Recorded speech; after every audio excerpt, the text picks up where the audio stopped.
मैं दिनेश कुमार और आप सुन रहे हैं लैंडिंग सीरीज। सुनोगे नहीं तो जानोगे कैसे। मुसलमान और हिंदू है दो, एक मगर उनका प्याला, एक मगर उनका मदिराले, एक मगर उनकी हाला। दोनों रहते एक न जब तक मंदिर मस्जिद में जाते, बेर बढ़ाते मंदिर मस्जिद, मेल कराती मधुशाला। यह मधुशाला का एक छंद है। हरिवंश राय बच्चन को हम सब ने मधुशाला के कवि के रूप में जाना है। मधुशाला ने इनको एक अलग प्रसिद्धि दिलाई। वे 20वीं सदी में भारत के सर्वाधिक प्रशिक्षित हिंदी भाषी कवियों में से एक थे। 27 नवंबर 1907 को इलाहाबाद के नज़दीक प्रतापगढ़ जिले के एक छोटे से गांव बाबूपट्टी के कायस्थ परिवार में पैदा हुए हरिवंश राय को घर में प्यार से बच्चन पुकारा जाता था। बाद में दुनिया में इसी नाम से जाने गए। 95 साल की आयु में आज ही के दिन यानी 18 जनवरी साल 2003 में हरिवंश राय बच्चन ने मुंबई में अंतिम सांस ली। पिता प्रताप नारायण श्रीवास्तव, माता सरस्वती देवी, पहली पत्नी श्यामा देवी और दूसरी पत्नी तेजी बच्चन। इनकी लिखी दो पंक्तियां जो मुझे बहुत अच्छी लगती है। मैं छुपाना जानता तो जग मुझे साधु समझता, शत्रु मेरा बन गया है छल रहित व्यवहार मेरा। हरिवंश राय बच्चन अपनी कविताओं में अपना दर्द तो बयान किया ही, उन्होंने दूसरों के दुख दर्द को भी अपने दुख दर्द में बसाकर प्रस्तुत किया है। उन्हें पढ़ते हुए उनकी पीड़ा अपनी पीड़ा सी लगती है। वहां कोई छायावादी कुहासा नहीं है, जीवन यथार्थ है। मधुत्रयी में भी कोई छायावाद नहीं है। मधु और मधुशाला प्रतीक के तौर पर इस्तेमाल हुए हैं। शराब के सारे उपादान, बिंब, प्रतीक, उपमान, उपमय सब उन्होंने कविता में नए प्रयोग के बतौर किए हैं। उन्होंने छायावाद के कुहासे से उबी जनता से कविता को पुनः जोड़ा। मधु और हाला जैसे प्रयोगों ने जैसे बूढ़े भारत में जवानी पैदा कर दी। लोग उनके दीवाने हो चले। क्या विश्वविद्यालय, क्या हॉस्टल, क्या देश, क्या विदेश, जहां भी वे जाते मधुशाला का यश पीछे पीछे चलता। 1929 से 1942 तक वे अबाध गति से छंद लिखते रहे। चलिए इनके आरंभिक जीवन से शुरुआत करते हैं। हरिवंश राय बच्चन ने कायस्थ पाठशाला में पहले उर्दू और फिर हिंदी की शिक्षा ली, जो उस समय कानून की डिग्री के लिए पहला कदम माना जाता था। उन्होंने इलाहाबाद विश्वविद्यालय से अंग्रेजी में एमए और कैम्ब्रिज विश्वविद्यालय से अंग्रेजी साहित्य के विख्यात कवि W.B. येट्स की कविताओं पर शोध कर पीएचडी पूरी की। 1926 में 19 वर्ष की उम्र में उनका विवाह 14 साल की श्यामा बच्चन से हुआ था। 24 वर्ष की आयु में टीबी के कारण श्यामा की मृत्यु हो गई। 5 साल बाद 1941 में बच्चन ने एक पंजाबन तेजी सूरी से विवाह किया, जो रंगमंच तथा गायन से जुड़ी हुई थी।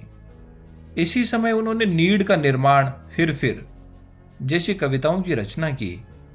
तेजी बच्चन से अमिताभ तथा अजिताभ पुत्र हुए। अमिताभ बच्चन प्रसिद्ध अभिनेता हैं। दूसरे पुत्र अजिताभ एक बिजनेसमैन बने। तेजी बच्चन भारत की पूर्व प्रधानमंत्री श्री इंदिरा गांधी के बेहद करीबी दोस्त मानी जाती थी। तेजी हरिवंश राय बच्चन ने शेक्सपियर के अनुदित कई नाटकों में अभिनय किया है। ये बहुत कम लोगों को पता है कि यूपी के इलाहाबाद में रहते हुए हरिवंश राय बच्चन ने 4 मकान बदले, यानी 4 अलग अलग मकानों में वो वहां पर रहे। बच्चन परिवार का पहला मकान जीरो रोड पर था। 1926 में अंग्रेजी हुकूमत ने जीरो रोड चौड़ी करने का निर्णय लिया। सड़क चौड़ीकरण की जद में आया हरिवंश राय बच्चन का पारिवारिक आवास तोड़ दिया गया। इसके बाद चक में तोड़े गए घर के बदले नया प्लॉट दिया गया। यहाँ हरिवंश राय बच्चन के भाई ठाकुर प्रसाद श्रीवास्तव ने नया आवास बनाया। हरिवंश राय बच्चन चक स्थित आवास में बचपन से जवानी तक रहे। यहीं से उनका बाई का बाग की श्यामा देवी के साथ विवाह हुआ।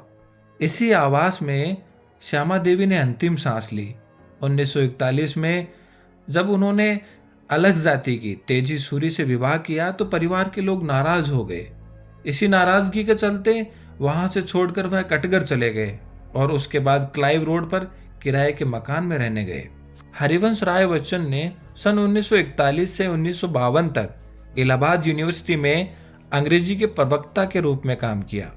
इसके साथ साथ वह आकाशवाणी के इलाहाबाद केंद्र से भी जुड़े रहे। सिर्फ इतना ही नहीं, उन्होंने फिल्मों के लिए भी लिखने का काम किया। अमिताभ के द्वारा अभिनय किया गया एक मशहूर गीत रंग बरसे भीगे चुनर वाली रंग बरसे